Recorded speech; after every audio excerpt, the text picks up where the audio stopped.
Muy bien, llegamos a un momento muy importante. Me da muchísimo gusto presentar a quien nos va a acompañar en este escenario. El tema es riesgos y oportunidades para la industria guatemalteca ante la coyuntura internacional, claves para fortalecer la competitividad del país, a cargo de Martín Gustavo Ibarra Prado. Déjenme que les cuente, él es presidente de Araujo Ibarra Consultores Internacionales, presidente de esta firma en negocios, ha participado en la misión del Banco Mundial que creó las zonas económicas especiales de China en el año 1983, ha colaborado en la reestructuración de los mecanismos de comercio exterior y zonas francas en la mayoría de los países de América Latina y algunos países de Asia y África. Vamos a recibirlo como corresponde porque tiene muy buenos conceptos que compartirnos. Bienvenido, gracias por acompañarnos. Adelante. Gracias. Adelante. Bueno, muy buenas tardes. Me tocó la última charla. Competir con el cóctel es casi imposible. Por lo tanto, en los próximos 15 minutos les vamos a hablar de las inmensas oportunidades que tiene Guatemala dentro del nuevo escenario global. Y básicamente estamos en un momento de cambio en las placas tectónicas del comercio exterior. Desde que Donald Trump I se posesionó como presidente de los Estados Unidos, le declaró la guerra a China. Y eso hizo que ese arancel del 25% que le colocó al primer exportador del mundo empezara a revolucionar el comercio internacional. Después vino el COVID, que fue la gasolina que se le echó al fuego que ya venía, y posteriormente, en ese momento, Trump solo le declaró la guerra a un solo país, China, y solo renegoció un solo acuerdo de libre comercio, el NAFTA. Y Biden, el presidente Biden, continuó con la misma estrategia de Trump. Pero vino ya Trump II enfurecido y le declaró la guerra comercial a todo el mundo. Y vamos a ver ahorita cómo queda Guatemala en ese entorno. En primer lugar, les tengo una regular noticia. Guatemala no es el campeón de las exportaciones en América Latina. Lo cual es bueno, pero también es malo. Es malo porque esto demuestra el performance, la capacidad promedio de los habitantes de un país para aprovechar, para absorber las oportunidades internacionales y transformarlas en negocios. Y vemos que el promedio mundial de exportaciones, y vemos los 24 trillones de dólares entre los 8.000 millones de desesperados que habitamos en la tierra, nos da 3.000 dólares. América Latina 2.300, Guatemala 783. Estamos en menos de la tercera parte de lo que promedio del mundo. Pero tenemos países como Chile con 5.200, como México con 5.100, como Costa Rica con 3.800, de ahí para abajo. Guatemala es el país número 15 en América Latina en saber aprovechar las oportunidades internacionales. Pero si vemos aquí, este otro indicador es todavía más interesante. Porque el Banco Interamericano de Desarrollo, el BID, dijo, eso fue antes de la elección de Donald Trump II, vienen 78.000 millones de dólares de nuevas inversiones y nuevas exportaciones a la región. Y nos tomamos la libertad de dividir esa cifra por los habitantes de cada país para ver qué tan preparados están para atraer inversiones. Y tenemos países como México en 274 dólares por habitante, o Costa Rica con 296, y Guatemala está en 44 dólares. O sea, no hay mucha capacidad de atracción hoy de inversión. Y por eso es que estoy yo acá hoy. Porque vengo a seducirlos, a proponerlos cómo subir dramáticamente este score para ganar la maratón de las inversiones internacionales. ¿Cómo está el comercio exterior hoy? El mundo exporta 24 trillones de dólares en bienes y 8 trillones en servicios. A su vez, de esa cifra en bienes, el 66% son industrializados. Por eso estoy aquí en el Congreso de Industriales. Estas son oportunidades para que los industriales se monten, los actuales o lo que no existe, porque gran parte de la tarea que tiene Juan Esteban es importar anclas, importar nuevas empresas exportadoras que hagan joint venture, que hagan subcontratación, que hagan alianzas estratégicas con los industriales tradicionales. El resto, 10% agroindustria, 15% minerales y el resto de productos, el 9%. La otra pregunta es, ¿hacia dónde va el mundo? ¿Cuáles son los nuevos negocios del planeta? ¿Y qué oportunidad tiene Guatemala de montarse en esos nuevos negocios del planeta? Vehículos eléctricos y baterías, data centers, impresión digital, salud y turismo transfronterizo, logística e inteligencia, comercio electrónico transfronterizo, minerales del futuro como el cobre y el aluminio, alimentos sofisticados. Cada vez hay más gente en el mundo que come más.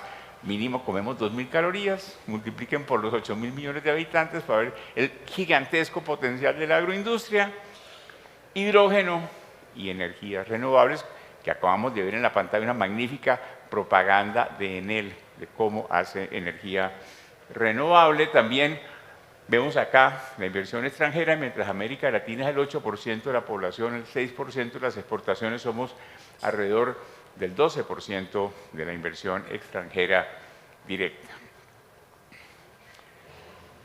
¿Cómo está el comercio exterior de Guatemala?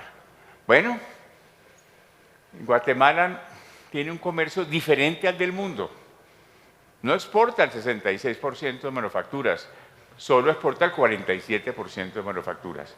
Hay un gran peso de agroindustria y no significa que no exporte más agroindustria. Ojalá la duplique, pero tenemos que triplicar, que cuadruplicar la exportación de manufactura con el nearshoring. Aquí vemos los principales productos y vemos cómo la guerra comercial, por ejemplo, benefició a Guatemala, porque solo el presidente Trump le colocó un 10% a Guatemala de arancel recíproco, el más bajo del mundo, pero le colocó a Ecuador y a Costa Rica el 15%, que son competidores en banana, le colocó a Brasil el 50% de arancel recíproco en café, y así sucesivamente en otros productos quedó muy bien parado Guatemala. Hoy Guatemala exporta 15.000 millones de dólares. Debería exportar 58.000, ojo. O sea, de eso es que le vine a hablar a ustedes hoy, de si tuviéramos el per cápita mundial de exportaciones, ahorita vamos a ver, pero mientras Guatemala exporta cerca de $800 por habitante, miren lo que exportan otras regiones de México con el nearshoring.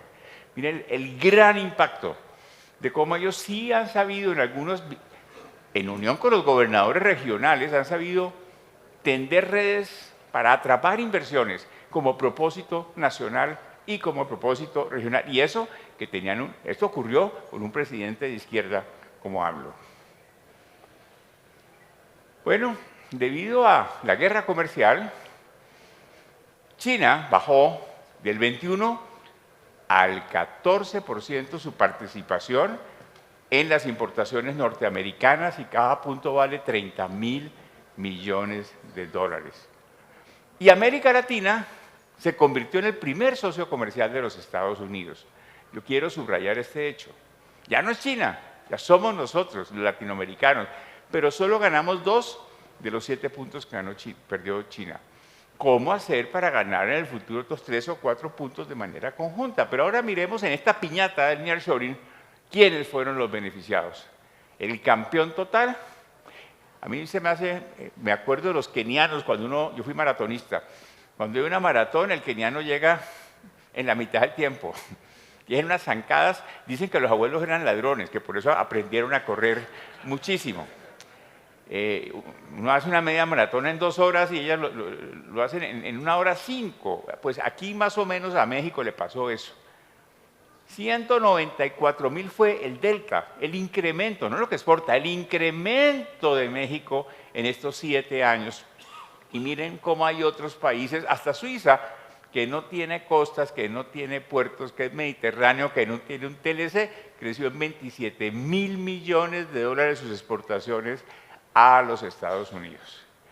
Trump 2, ya tiene más de 6 meses en la Casa Blanca, 200 órdenes ejecutivas casi. Ayer ya acaba de colocar un 50% de los gabinetes de cocina y a los muebles tapizados, con mucho énfasis en aranceles, cumplimientos de normas de origen y acciones de control.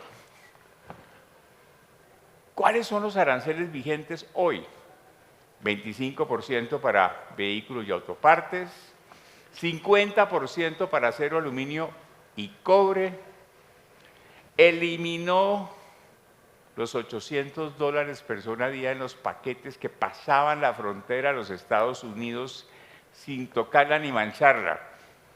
Cualquier habitante en Estados Unidos podía recibir hasta $800 al día en paquetes por Amazon, por Temu, por cualquier, siempre que pasara por como comercio electrónico transfronterizo vía tráfico postal.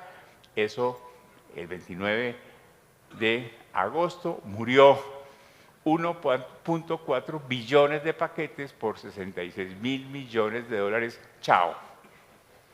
Gran oportunidad para Guatemala, que ahora esos productos tendrán que ser fabricados en América Latina y ya no pasarán la frontera como tráfico postal, sino pasarán la frontera como pequeños pedidos consolidados que al día siguiente en una zona franca de Estados Unidos se desconsolidarán y por FedEx llegarán al día siguiente a donde el ama de casa que lo compró. 17% para tomates frescos de México y 40% para si hay desviación de comercio o falsificación de normas de origen. Otro argumento supremamente importante es que ese 10% de arancel recíproco que hoy tiene Guatemala es el más bajo del mundo, pero se puede aún reducir más si se incluyen insumos norteamericanos que superen el 20% del valor del bien. Entonces, si yo utilizo, si hago camisetas, utilizo arancel algodón norteamericano, ese 10 se convierte en 6. O si porto empaques plásticos, utilizo polipropileno norteamericano, ese 10 se baja a 5. A Guatemala sí viajan los productos que a Taiwán, a China y a Vietnam no alcanzan a viajar.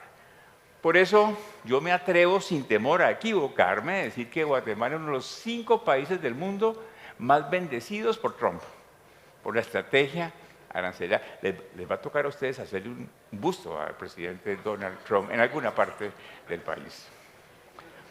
Aquí, mire, solamente en América Latina, no tenemos tiempo para hablar de otros países, 50% para Brasil, 25% para los productos de México que no cumplen origen y la mitad de los productos de México no cumplen origen, 18% para Nicaragua, 15% para Venezuela, Bolivia, Costa Rica, Ecuador, Guyana, Trinidad, Tobago y Guatemala encabeza la lista de países con el 10%.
Aló. ¿Ya? ¿Listo? Muy bien. Esto era para darle un poco más de acción a la charla. Vemos en este gráfico que mientras el promedio ponderado de América Latina es del 11%, de América en general, el promedio ponderado sobre aranceles de Trump para Europa es del 16% y para el Asia es del 22%. ¿Qué va a hacer eso? Va a empujar a muchísimas empresas a que se vengan a esta parte del mundo. ¿A dónde vendrán? A los países que estén listos para correr la maratón. Y cuando uno se entrena para una maratón, pues toca hacer dieta, toca entrenar 4 o 5 veces por semana y toca competir contra los de pares de su edad. ¿Está Guatemala compitiendo con la región? Aquí vemos nuevamente las exportaciones a los Estados Unidos.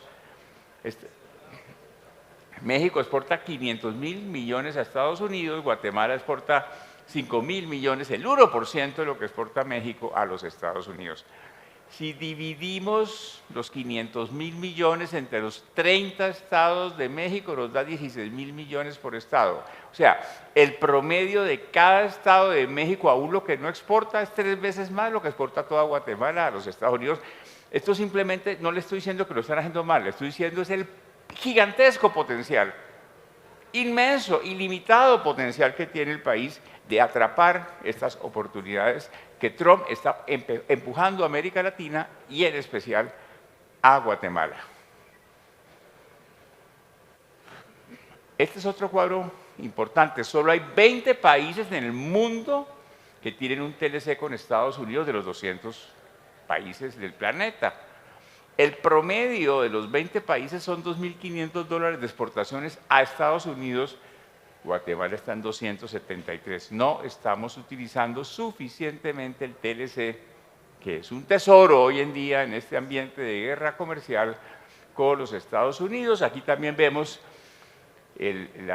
lo del de minimis, como Donald le puso a impuestos entre 80 y $200 por paquete que pase la frontera como tráfico postal, mientras que si viene como envío consolidado, pues pagará 0 arancel más el 10% recíproco o menos si tiene insumos norteamericanos, lo cual es una inmensa oportunidad para el país.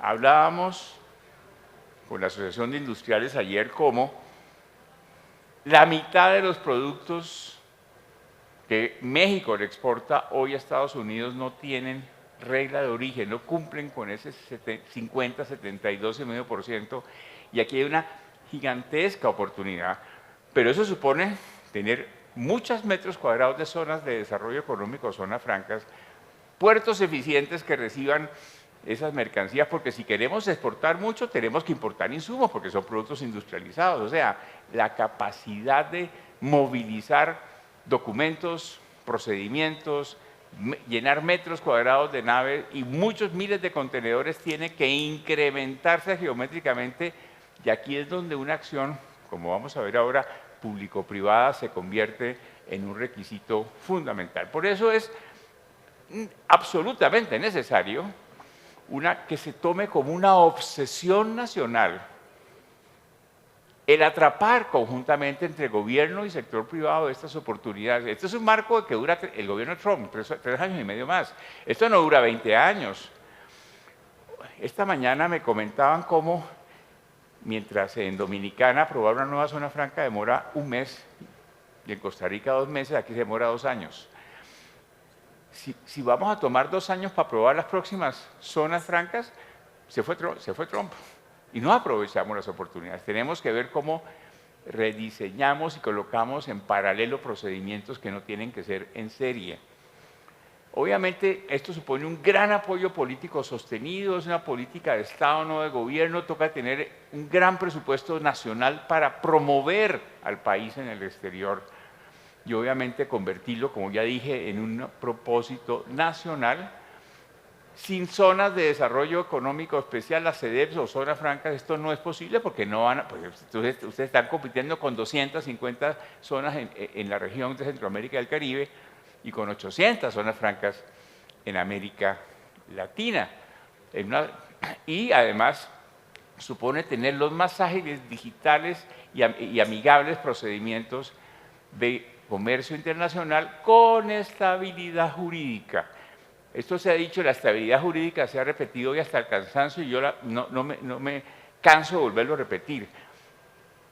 Ayer se aprobó en Perú la nueva ley de zonas especiales privadas económicas, que incluyen dentro de la ley la estabilidad jurídica para quien obtenga la autorización. Ya está grabada, no le pueden cambiar las reglas del juego.